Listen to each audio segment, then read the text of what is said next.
저는 김영순입니다. 올해 66세죠.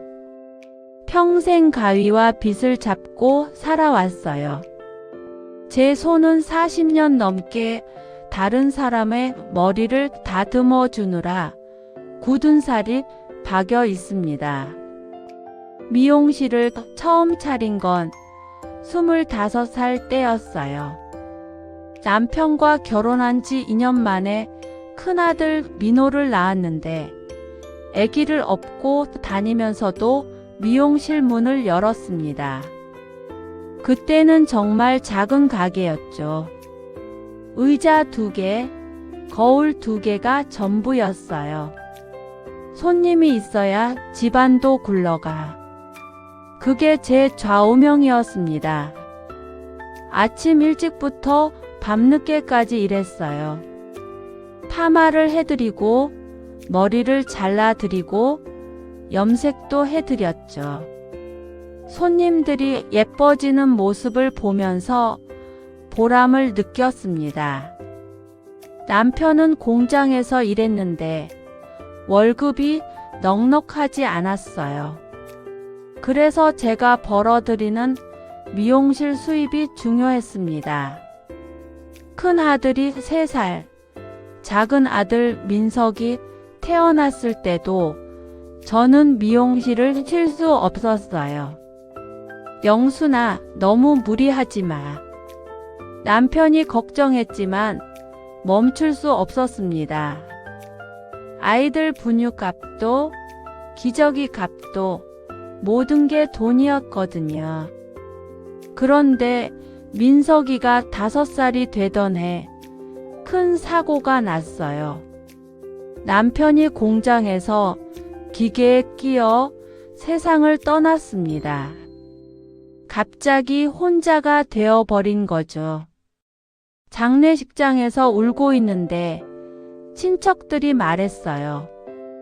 영순아, 이제 어떻게 할 거야? 애들은 어떻게 키우고? 그 말을 들으니 더 울고 싶었어요. 하지만 울 시간도 없었습니다. 2 아들을 키워야 했거든요. 남편이 죽고 나서 더 열심히 일했어요. 새벽 6시에 일어나서 미용실 청소부터 했습니다. 오전 8시에 문을 열어서 밤 10시까지 손님을 받았죠. 사장님, 너무 늦게까지 하시네요. 단골 손님들이 걱정해 주셨지만 그래야만 했어요. 남편 없이 2 아들을 대학까지 보내려면 돈이 많이 필요했습니다. 민호가 초등학교에 들어갈 때였어요. 다른 아이들은 아버지가 입학식에 참석하는데 우리 아들은 혼자였습니다. 미용실을 비울 수가 없어서 저도 못 갔거든요. 엄마, 다른 애들은 아빠도 와요. 민호가 서운해했지만 어쩔 수 없었어요. 그날도 손님이 많았습니다. 주말에도 쉴 수 없었어요. 토요일, 일요일이 오히려 더 바빴습니다. 결혼식이나 돌잔치 때문에 손님들이 더 많이 왔거든요. 엄마는 언제 쉬어요? 민석이가 물었을 때 대답할 말이 없었어요. 쉬는 날이란 게 없었습니다. 아프면 참고 힘들어도 버텼어요. 그렇게 10년이 지났습니다. 미용실도 조금씩 커졌어요. 의자를 4개로 늘리고 직원도 1명 뽑았습니다. 단골 손님들 덕분에 소문도 났죠. 김 사장님 손이 참 좋아요. 그런 말을 들으면 기분이 좋았어요. 40년 넘게 다져온 솜씨였으니까요. 민호가 고등학교에 들어갈 때 진로 상담을 받았습니다. 선생님이 말씀하시더군요. 민호는 공부를 잘하니까 좋은 대학에 갈 수 있을 거예요. 그 말을 듣고 가슴이 뛰었어요. 제가 평생 꿈꿔온 일이었거든요. 남편 없이도 아들들을 좋은 대학에 보내는 것 말이에요. 민호야, 엄마가 열심히 벌어서 너 대학 꼭 보낼게. 그날 밤 아들에게 약속했습니다. 무슨 일이 있어도 지킬 거라고 다짐했어요.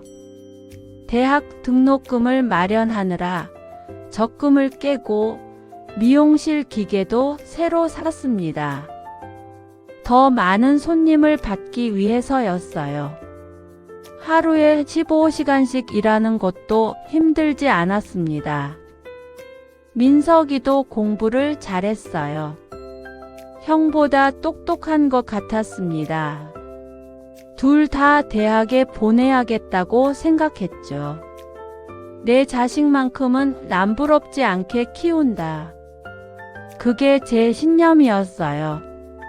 비록 아버지는 없지만 어머니인 제가 2배로 노력하면 된다고 생각했습니다. 손님들도 제 사정을 아시고 응원해 주셨어요. 영순 씨 정말 대단해. 혼자서 2 아들 키우면서 미용실까지. 아들들이 크면 소도 많이 받을 거야. 그런 말씀들이 힘이 되었습니다. 특히 아들들이 크면 효도를 받는다는 말이 제일 기뻤어요. 정말 그럴 거라고 믿었거든요.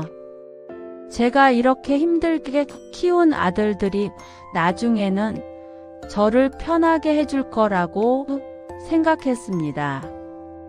그때는 몰랐어요. 세상이 그렇게 단순하지 않다는 걸 말이에요. 부모의 희생이 항상 보답받는 건 아니라는 것도 모르고 있었죠. 하지만 그때의 저는 희망으로 가득했습니다. 아들들이 성공하면 제 고생도 보람이 될 거라고 믿었어요. 그 믿음 하나로 40년을 버텨왔던 거죠. 민호가 대학을 졸업하던 날, 저는 너무 감격스러웠어요. 제 품에서 자란 아들이 명문대를 나오다니 꿈만 같았습니다. 엄마 정말 고생 많으셨어요. 졸업식 후 민호가 제 손을 잡으면서 말했어요. 그 순간 40년 동안의 고생이 다 보상받는 기분이었습니다. 하지만 문제가 있었어요. 민호가 대학원에 더 가고 싶다는 거였죠. 엄마, 요즘은 학부만 나오면 취직이 어려워요. 대학원까지 나와야 좋은 회사에 들어갈 수 있어요. 솔직히 부담스러웠어요. 이미 대학교 4년 등록금으로 적금을 다 털어버렸거든요. 미용실 수입만으로는 대학원비까지 감당하기 어려웠습니다. 민호야, 그럼 아르바이트 하면서 다녀야 하는 거 아니야? 엄마, 대학원은 공부가 너무 바빠서 아르바이트 할 시간이 없어요. 그냥 2년만 더 도와주세요. 민호의 간절한 목소리를 들으니 거절할 수가 없었어요. 지금까지 이렇게 키웠는데 마지막에 포기할 수는 없었죠. 결국 미용실을 담보로 대출을 받았습니다. 40년 동안 일궈온 가게를 담보로 잡히는 게 무섭긴 했지만 아들을 위해서라면 어쩔 수 없었어요. 민호가 대학원 2년차가 되던 해 취직 준비를 시작했습니다. 대기업 몇 군데에 지원했는데 번번이 떨어졌어요. 엄마, 요즘 취업이 정말 어려워요. 좀 더 기다려주세요. 그렇게 1년이 더 지났습니다. 민호는 29이 되었는데도 아직 취직을 못했어요. 미용실 대출 이자는 매달 나가고 민석이 대학 등록금도 준비해야 했습니다. 그때 민호가 유학을 가고 싶다고 했어요. 엄마, 외국에서 공부하고 오면 취직이 더 쉬워져요. 영어도 늘고. 민호야, 엄마가 어떻게 유학비까지 마련해? 1년만요. 1년 다녀오면 바로 취직할 수 있을 거예요. 민호가 무릎을 꿇고 사정했어요. 그 모습을 보니 마음이 아팠습니다. 내 아들이 이렇게 간절하게 부탁하는데 어떻게 모른 척할 수 있겠어요? 결국 적금을 또 깨서 유학비를 마련해 줬습니다. 3천만 원이나 되는 큰 돈이었어요. 그 돈은 제 노후 자금으로 모아둔 거였는데 말이죠. 민호가 유학을 떠나기 전날 저에게 약속을 했습니다. 엄마, 나 취직하면 매달 생활비 200만 원 꼭 드릴게요. 정말이야? 네, 진짜요. 지금까지 엄마가 얼마나 고생하셨는지 제가 다 알아요. 취직하면 첫 월급부터 드릴게요. 그 약속을 듣고 가슴이 뛰었어요. 매달 200만 원이면 제가 미용실에서 한 달 벌어들이는 돈과 비슷했거든요. 그럼 엄마도 이제 좀 쉴 수 있겠네. 네, 엄마는 이제 편하게 지내세요. 제가 다 책임질게요. 민호의 말을 믿었어요. 내 아들이 거짓말을 할 리 없다고 생각했습니다. 유학 간 민호에게 매달 생활비도 보내줘야 했어요. 100만 원씩 보냈는데 미용실 수입만으로는 부족해서 대출을 더 받아야 했습니다. 그래도 참았어요. 민호가 돌아와서 좋은 회사에 취직하면 다 해결될 거라고 생각했거든요. 매달 200만 원씩 받으면 대출도 갚고 제 생활도 여유로워질 수 있을 테니까요. 1년 후 민호가 유학에서 돌아왔어요. 영어도 늘고 자신감도 생긴 것 같았습니다. 엄마, 이제 정말 취직 잘 될 것 같아요. 외국에서 공부한 경험도 있고 영어도 늘었으니까요. 정말 그랬어요. 민호는 돌아온 지 3개월 만에 대기업에 취직했습니다. 과장급으로 들어갔으니까 월급도 꽤 될 것 같았어요. 엄마, 드디어 취직했어요. 민호가 기뻐하는 모습을 보니 저도 눈물이 났어요. 이제 정말 제 고생이 끝나는구나 싶었습니다. 민호야, 그럼 약속 기억하지? 네, 물론이죠. 다음 달부터 매달 200만 원씩 드릴게요. 그날 밤 잠이 안 왔어요. 너무 기뻐서 말이에요. 이제 미용실 대출도 갚을 수 있고 민석이 대학 등록금도 여유롭게 낼 수 있을 것 같았습니다. 무엇보다 제가 조금 쉴 수 있을 것 같았어요. 40년 넘게 하루도 쉬지 않고 일해왔는데 이제는 아들이 저를 도와줄 차례였죠. 그 약속은 저에게 희망이었어요. 노후에 대한 불안도 사라졌고 미래가 밝게 보였습니다. 제가 평생 키운 아들이 이제는 저를 보살펴 줄 거라는 확신이 생겼어요. 하지만 세상 일은 생각처럼 쉽지 않더군요. 그 아름다운 약속이 얼마나 오래 갈지 그때는 알 수 없었습니다. 민호가 취직한 지 6개월 후 여자친구를 소개해 줬어요. 수경이라는 이름의 28세 여성이었습니다. 대학교 선배 후배 사이로 만났다고 했어요. 어머니 안녕하세요. 민호가 어머니 이야기를 많이 해줬어요. 수경이는 첫인상부터 예의 바른 아이 같았어요. 말도 곱게 하고 옷차림도 단정했습니다. 무엇보다 민호를 바라보는 눈빛이 다정해서 마음에 들었어요. 우리 민호가 부족한데 잘 부탁해요. 아니에요. 민호 오빠가 저한테 잘해줘요.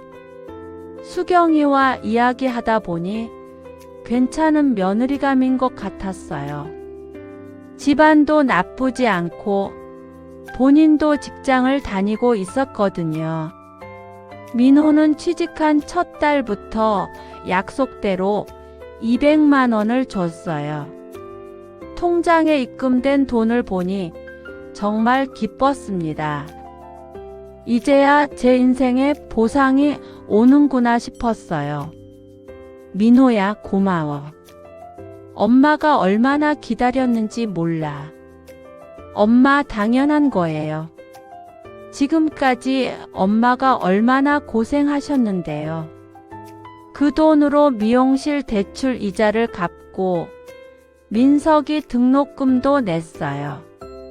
그리고 처음으로 제 옷도 하나 샀습니다. 40년 만에 사는 새 옷이었어요. 6개월 동안은 정말 행복했어요. 민호가 약속을 지켜주니까 마음이 편했습니다. 이제야 제대로 된 어머니 노릇을 하고 있는 기분이었어요. 그런데 민호와 수경이가 결혼 이야기를 꺼냈습니다. 엄마, 저희 내년에 결혼하려고 해요. 정말? 좋은 일이네. 속으로는 조금 걱정이 되기도 했어요.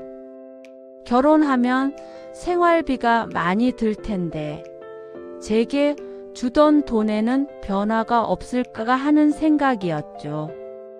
민호야, 결혼해도 엄마한테 주던 생활비는 계속 줄 수 있지? 네, 물론이죠. 그건 당연한 거예요. 민호가 확실하게 대답해줘서 안심했어요. 하지만 결혼 준비를 하면서부터 조금씩 달라지기 시작했습니다. 엄마, 집을 사려고 하는데 돈이 많이 필요해요. 그럼 전세라도 구해야지. 요즘 전세도 비싸요. 아예 집을 사는 게 나을 것 같아요. 민호가 아파트를 사겠다고 했어요. 5억 원짜리 아파트였는데 대출을 3억 원 받는다고 했습니다. 그럼 매달 대출 이자가 얼마나 나가는데? 200만 원 정도요. 그 말을 듣고 가슴이 철렁했어요. 민호 월급이 400만 원 정도인데 대출 이자가 200만 원이라니. 그럼 제게 줄 돈은 어디서 나오는 거죠? 결혼식을 올리고 신혼집으로 이사하는 날, 민호가 조심스럽게 말했어요. 엄마 죄송한데 이번 달은 생활비를 조금밖에 못 드릴 것 같아요. 얼마? 100만 원만요. 집 살림 차리느라 돈이 많이 들어가서요. 100만 원. 약속했던 200만 원의 절반이었어요. 하지만 신혼초라서 돈이 많이 든다는 건 이해할 수 있었습니다. 그래, 처음이니까 그럴 수 있지. 다음 달부터는 200만 원 다시 줄 수 있지? 네, 물론이죠. 하지만 다음 달도 100만 원이었어요. 그 다음 달도 마찬가지였습니다. 더 이상 200만 원을 주지 않더군요. 며느리 수경이와 이야기해 보려고 했어요. 수경아, 민호가 요즘 생활비를 예전만큼 못 주는데 어머니, 저희도 집 대출이 있어서요. 이번 달은 조금만 양해해 주세요. 며느리도 예의 바르게 대답했지만 결국 변한 건 없었어요. 그 달부터 계속 100만 원만 받게 되었습니다. 민호에게 직접 물어봤어요. 민호야, 약속은 어떻게 된 거야? 매달 200만 원이라고 했잖아. 엄마, 결혼하면 돈이 많이 들어요. 조금만 참아주세요. 언제까지? 집 대출이 좀 안정되면요. 그 조금만이 언제까지인지 알 수 없었어요. 결혼한 지 1년이 지나도 여전히 100만 원만 주었습니다. 미용실 대출 이자는 매달 나가는데 민호에게서 받는 돈이 줄어드니까 제 생활이 팍팍해졌어요. 다시 하루 15시간씩 일해야 했습니다. 무엇보다 배신감이 컸어요. 분명히 약속했는데 결혼하자마자 바뀌다니. 제가 40년 넘게 희생한 게 이런 대우를 받을 일인가 싶었습니다. 그래도 참았어요. 아직 신혼이니까 조금 더 기다리면 예전처럼 될 거라고 생각했거든요. 내 아들이 약속을 완전히 저버릴 리는 없다고 믿었습니다. 하지만 마음 한구석은 불안했어요. 혹시 이대로 계속 100만 원만 받게 되는 건 아닐까 하는 생각이 들었거든요. 며느리 수경이의 생일이 다가왔어요. 민호와 결혼한 지 1년 반 정도 되었을 때였습니다. 저도 며느리 생일 선물을 준비해야겠다고 생각했어요. 미용실 일이 끝나고 백화점에 갔습니다. 수경이가 좋아할 만한 걸 사려고 했는데 가격표를 보니 깜짝 놀랐어요. 작은 가방 하나가 50만 원이더군요. 이게 50만 원이야? 점원에게 물어봤더니 유명 브랜드라서 그렇다고 했어요. 결국 좀 더 저렴한 걸로 골라서 20만 원짜리 지갑을 샀습니다. 수경이 생일날 민호네 집에 갔어요. 가족들이 모여서 생일상을 차려놓았더군요. 수경아, 생일 축하해. 이거 작은 선물이야. 제가 선물을 주니까 수경이가 기뻐했어요. 어머니 고마워요. 예쁘네요. 그런데 수경이 친정 어머니도 와 있었어요. 사돈댁이었죠. 처음 만나는 자리라서 인사를 했습니다. 안녕하세요. 민호 어머니입니다. 아, 네. 반가워요. 사돈댁은 저보다 2~3살 어려 보였는데 옷차림이 화려했어요.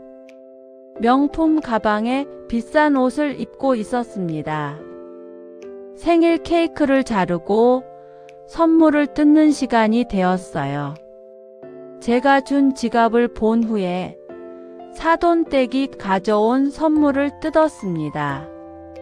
엄마, 이게 뭐예요? 내가 갖고 싶어 하던 그 가방이야. 명품 가방이었어요. 제가 백화점에서 본 것보다 훨씬 비싸 보이는 거였습니다.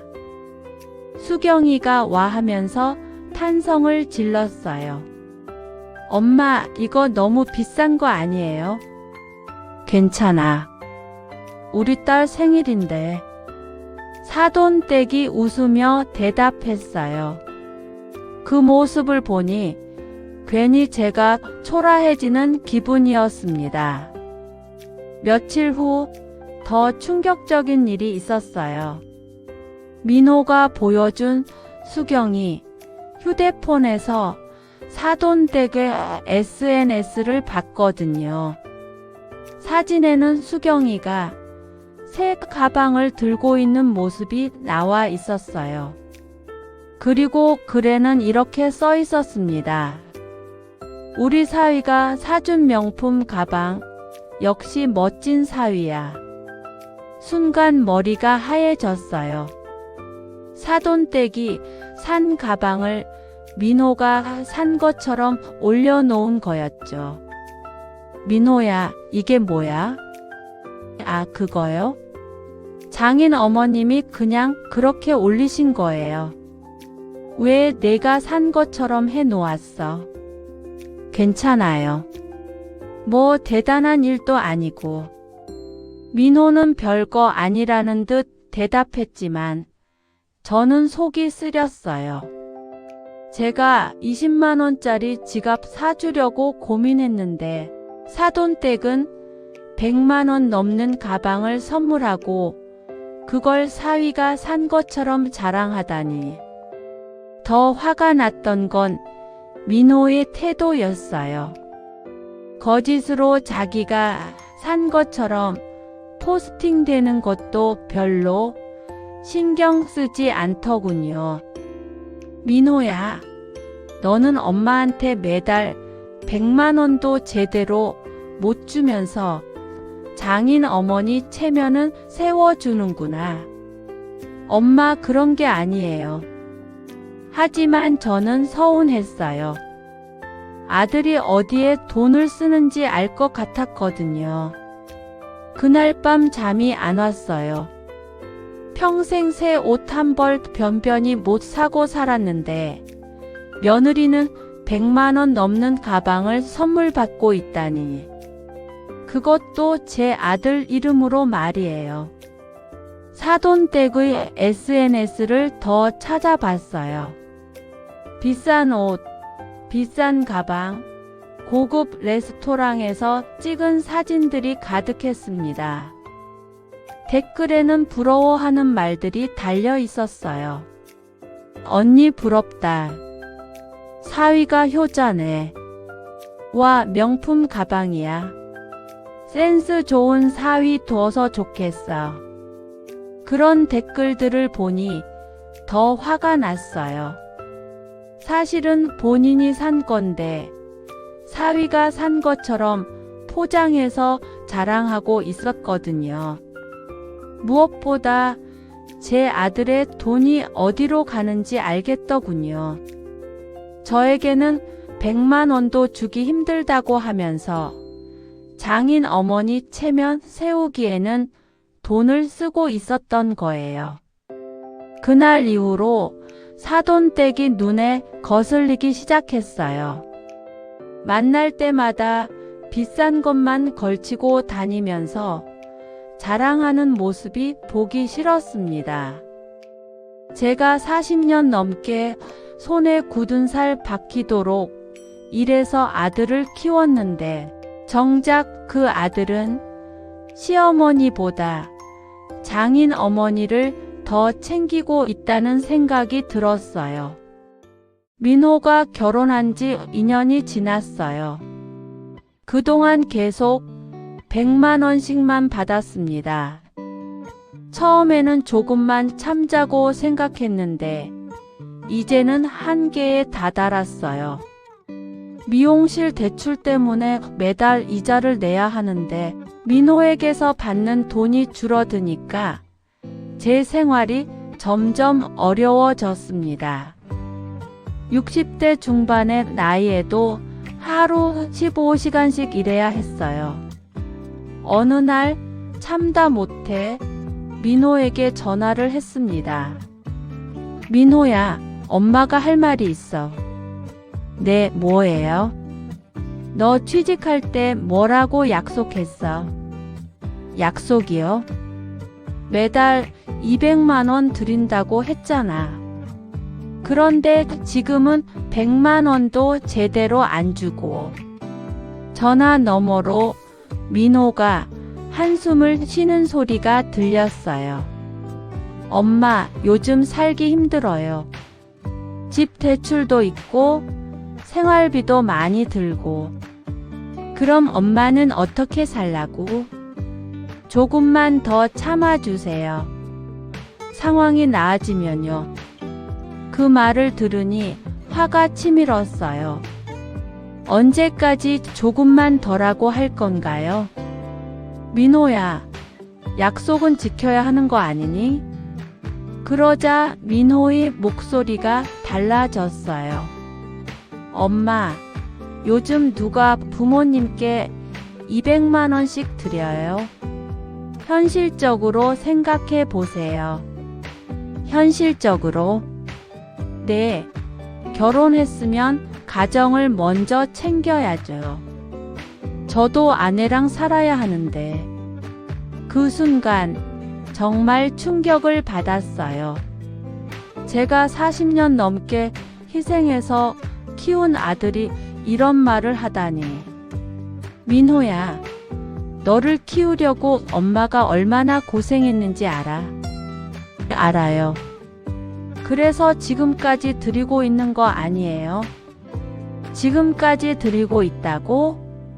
약속의 반밖에 안 주면서. 엄마, 100만 원도 적은 돈 아니에요. 민호의 말을 들으니 더 화가 났어요. 마치 제가 욕심쟁이인 것처럼 말하더군요. 너 장인 어머니한테는 명품 가방 사주면서 친어머니한테는 100만 원도 아까워. 그게 무슨 말이에요? 수경이 생일 때 그 비싼 가방 누가 샀어? 그리고 장인 어머니가 SNS에 내가 사준 거라고 자랑하는 것도 알고 있어. 민호가 잠시 말이 없더니 변명을 시작했어요. 엄마, 그건 장인 어머니가 사신 거예요. 제가 산 게 아니라고요.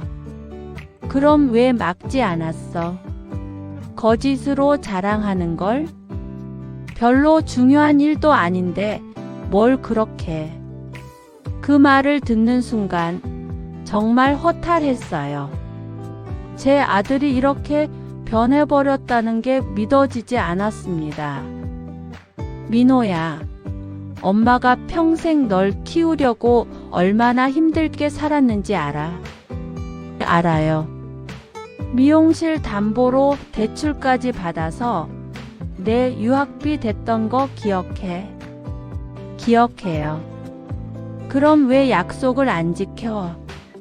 엄마, 제가 지금 안 주는 것도 아니고 100만 원이라도 계속 드리고 있잖아요. 민호의 말투가 점점 짜증스러워졌어요.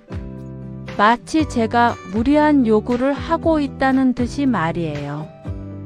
100만 원? 너 월급이 얼마인데? 그건 상관없는 문제예요. 저도 살아야 하는데. 정말 실망스러웠어요. 제가 키운 아들이 이런 말을 하다니. 민호야, 그럼 엄마는 어떻게 살라고? 나이 들어서도 계속 일만 하라고? 엄마도 연금 나오잖아요. 연금이 얼마나 되는데? 생활비에도 부족해. 그럼 좀 더 검소하게 사세요. 그 말을 듣는 순간 눈앞이 캄캄해졌어요. 평생 검소하게 살면서 아들만을 위해 희생했는데 이제 와서 더 검소하게 살라고요. 민호야, 너 정말 이런 아들이었어? 엄마, 저도 제 생활이 있어요. 무작정 부모님만 챙길 수는 없잖아요. 그날 통화를 끊고 나서 한참 동안 울었어요. 40년 넘게 아들을 위해 살았는데 결국 이런 대우를 받게 되다니. 평생 희생만 했던 제가 노년에 받는 건 이것뿐인가 싶었습니다.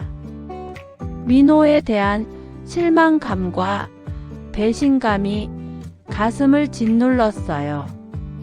그때 처음으로 생각했어요. 내가 너무 순진했던 건 아닐까.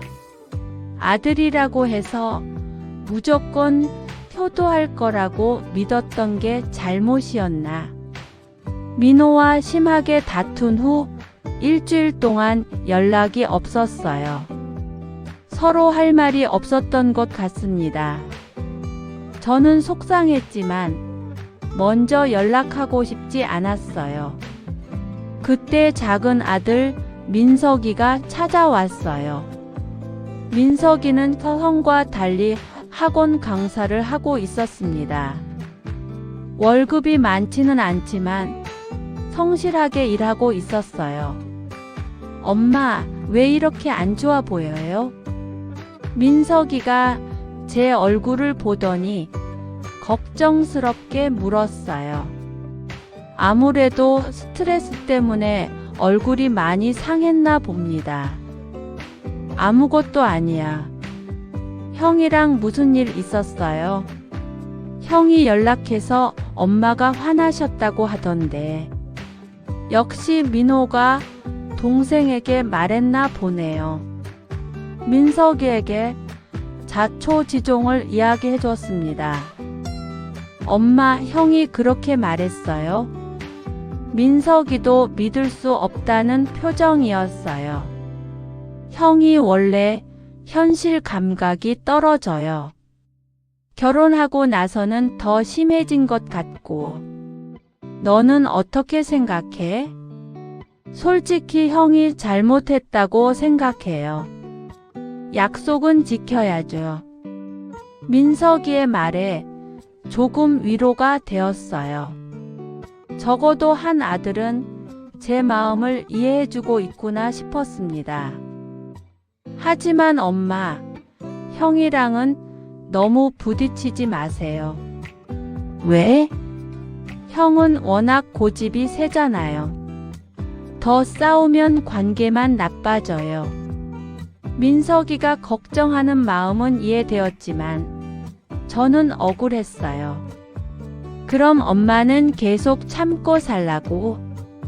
그런 게 아니라 다른 방법을 생각해 보세요. 다른 방법. 엄마도 이제 좀 독립적으로 사세요. 형한테만 의존하지 말고. 민석이의 말을 듣고 생각해 봤어요. 정말로 민호에게만 의존하고 있었던 건 맞습니다. 그 약속을 너무 믿고 있었던 거죠. 민석아, 엄마가 너무 순진했나? 순진한 게 아니라 너무 믿으셨어요. 형을 말이에요. 그럼 이제 어떻게 해야 할까? 일단 미용실은 계속 하세요. 몸이 허락하는 한은요. 민석이가 현실적인 조언을 해줬어요. 그리고 형한테 받는 돈은 기대하지 마세요. 있으면 있는 대로, 없으면 없는 대로 사세요. 그게 쉬운 일이야? 쉽지 않죠. 하지만 그게 현실이에요. 요즘 자식들이 부모님께 매달 큰 돈 드리기 어려워요. 민석이의 말이 현실적이긴 했지만 마음이 아팠어요. 제가 40년 넘게 희생한 게 이런 결과밖에 안 되다니. 민석아, 너는 엄마한테 뭘 해줄 수 있어? 솔직히 많이는 못 해드려요. 월급이 많지 않아서요. 민석이가 미안해하면서 말했어요. 하지만 늘 옆에는 있을게요. 엄마가 아프시거나 힘드실 때는 제가 달려갈게요. 그 말을 듣고 눈물이 났어요. 큰 돈을 주지는 못해도 이렇게 마음만큼은 챙겨주는 아들이 있다는 게 위로가 되었습니다. 제가 크게 도와드리진 못해도 늘 옆에 있을게요. 민석이의 약속은 민호와 달랐어요. 거창하지는 않았지만 진심이 느껴졌습니다. 그날 밤 민석이와 이야기한 내용을 곰곰이 생각해 봤어요. 아들에게 의존하지 말고 독립적으로 살라는 말이 계속 머릿속을 맴돌았습니다. 정말로 그래야 하는 건가요? 제가 평생 아들들을 위해 희생했는데 노년에는 혼자 알아서 살아야 하는 건가요? 억울하긴 했지만 현실을 받아들여야 할 것 같았어요. 민호는 변하지 않을 것 같았고 계속 기대하고 있으면 저만 상처받을 뿐이었으니까요. 그때부터 마음가짐을 바꾸기로 했어요. 더 이상 아들들에게 기대하지 않고 제 힘으로 살아가기로 결심했습니다. 하지만 그 결심이 얼마나 오래 갈지는 모르겠어요. 40년 넘게 아들만을 위해 살아온 엄마가 하루아침에 바뀔 수는 없으니까요. 민석이와 이야기한 후 마음을 다잡으려고 노력했어요. 더 이상 민호에게 기대하지 말고 제 힘으로 살아가자고 다짐했습니다. 그런데 한 달 후 민혼에서 연락이 왔어요. 수경이가 전화를 했습니다. 어머니, 좋은 소식이 있어요. 무슨 소식? 제가 둘째를 가졌어요. 둘째 임신 소식이었어요. 기쁜 소식이긴 했지만 동시에 걱정도 되었습니다. 축하해, 수경아. 몸 조심해. 감사해요. 그런데 어머니께 말씀드릴 게 있어서요. 수경이의 목소리가 조심스러웠어요. 뭔가 말하기 어려운 얘기가 있나 보다 싶었습니다. 뭔데? 앞으로는 생활비를 못 드릴 것 같아요. 그 말을 듣는 순간 머리가 하얘졌어요. 뭐라고? 둘째 낳으면 돈이 더 많이 들 것 같아서요. 어머니께 드릴 여유가 없을 것 같아요. 100만 원도 이제 못 주겠다는 얘기였어요. 제가 받던 마지막 생활비마저 끊어버리겠다는 거였죠. 수경아, 그럼 엄마는 어떻게 살라고? 어머니도 미용실 하시잖아요. 그걸로 생활하세요. 수경이의 말이 너무 차갑게 들렸어요. 시어머니 생활비 정도는 해줘야 한다는 생각이 없는 것 같았습니다. 민호는 뭐래? 민호 오빠도 동의했어요. 지금 상황으로는 어쩔 수 없다고. 그날 밤 정말 잠이 안 왔어요. 이제 정말로 혼자 살아가야 하는구나 싶었습니다. 하지만 분한 마음이 더 컸어요. 제 돈으로 유학까지 보내주고 취직할 때 약속까지 받았는데 이렇게 배신당해도 되는 건가요? 다음 날 오래된 서랍을 뒤졌어요. 민호가 유학 가기 전에 서준 각서가 있었거든요. 매달 생활비 200만 원을 드리겠습니다. 민호의 친필로 쓰인 각서였어요. 그때는 단순한 약속이라고 생각했는데 지금 보니 중요한 증거 같았습니다. 은행 거래 내역도 찾아봤어요. 민호 유학비로 보낸 3천만 원, 대학원 등록금으로 보낸 돈들이 다 기록되어 있었습니다. 그 돈들을 계산해 보니 총 5천만 원이 넘었어요. 제가 40년 넘게 모은 돈을 다 아들에게 쓴 거였죠. 그런데 정작 아들은 약속을 지키지 않고 있었어요. 이게 말이 되나요? 며칠 고민하다가 결심했어요. 더 이상 당할 수는 없겠다고 생각했습니다. 변호사 사무실을 찾아갔어요. 평생 법적인 문제는 생각해 본 적도 없었는데 이제는 어쩔 수 없었습니다. 변호사님, 아들이 약속을 안 지키는데 어떻게 해야 할까요? 각서와 거래 내역을 보여주면서 상황을 설명했어요. 어머님, 이 각서가 법적 효력이 있는지 검토해 봐야겠네요. 변호사가 서류들을 자세히 살펴봤어요. 유학비와 학비를 지원해 주신 기록도 있고 아드님이 직접 써준 각서도 있으니 충분히 청구 가능할 것 같습니다. 정말요? 네, 부양 의무 관련해서 법적으로 청구할 수 있어요. 그 말을 듣고 가슴이 뛰었어요. 드디어 제가 받을 수 있는 무기를 찾은 것 같았습니다. 내가 이렇게까지 해야 하나? 속으로는 복잡한 마음이었어요. 내 아들을 법적으로 상대해야 한다는 게 슬프기도 했습니다. 하지만 약속은 약속이지. 결국 소송을 진행하기로 했어요. 변호사가 내용 증명부터 보내기로 했습니다. 민호가 내용 증명을 받고 나서 바로 전화를 했어요. 엄마, 이게 뭐예요?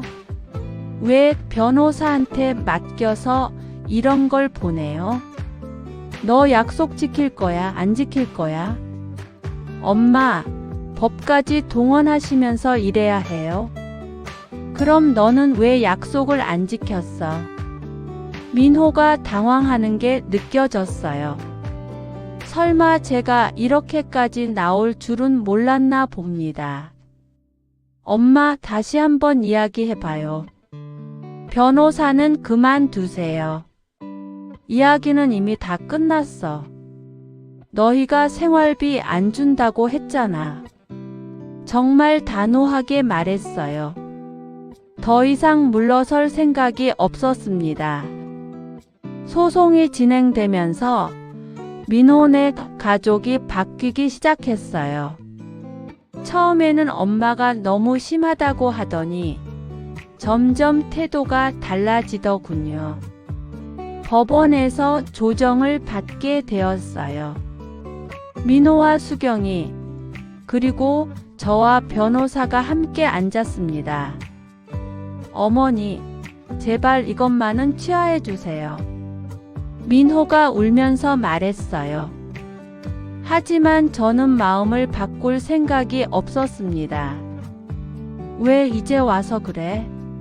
생활비 안 준다고 할 때는 언제고?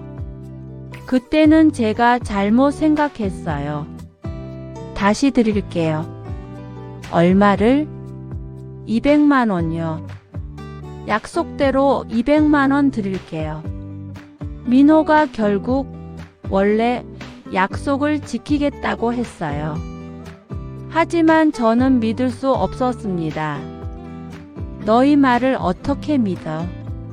이미 한 번 약속을 어겼는데. 조정 담당 판사가 중간에서 정리해 줬어요. 민호가 매달 200만 원을 지급하되 만약 3개월 이상 지급하지 않으면 법적 조치를 취할 수 있다는 조건이었습니다. 어머님, 이 정도면 충분히 보장받을 수 있을 것 같은데요.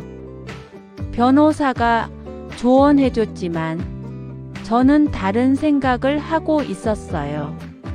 아니에요. 합의금으로 한 번에 받겠어요. 합의금요? 지금까지 못 준 돈하고 앞으로 10년치를 미리 받겠어요. 제 말에 민호가 깜짝 놀랐어요. 엄마, 그럼 얼마인데요? 계산해 보니 5천만 원 정도였어요. 지금까지 약속대로 못 준 돈과 앞으로 몇 년치를 합친 금액이었습니다. 5천만 원이요? 그런 큰 돈을 어떻게 구해요? 그건 네 문제야. 집을 팔든지 뭘 하든지. 정말 단호하게 말했어요. 더 이상 아들을 믿을 수가 없었거든요. 결국 민호가 집을 팔기로 했어요.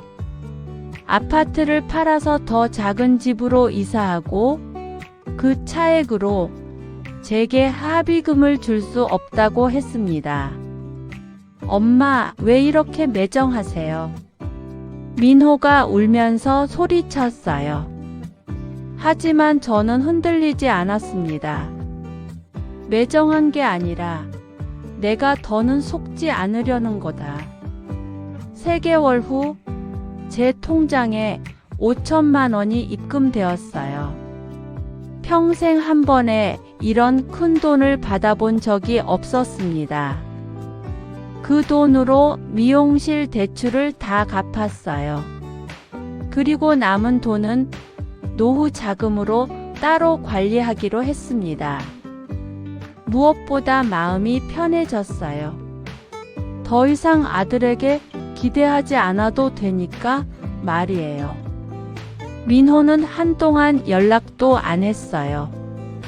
아마 원망스러워 했을 거예요. 하지만 저는 후회하지 않았습니다. 몇 달 후 예전에 운영하던 미용실을 다시 열었어요. 이번에는 제 돈으로 차린 가게였습니다.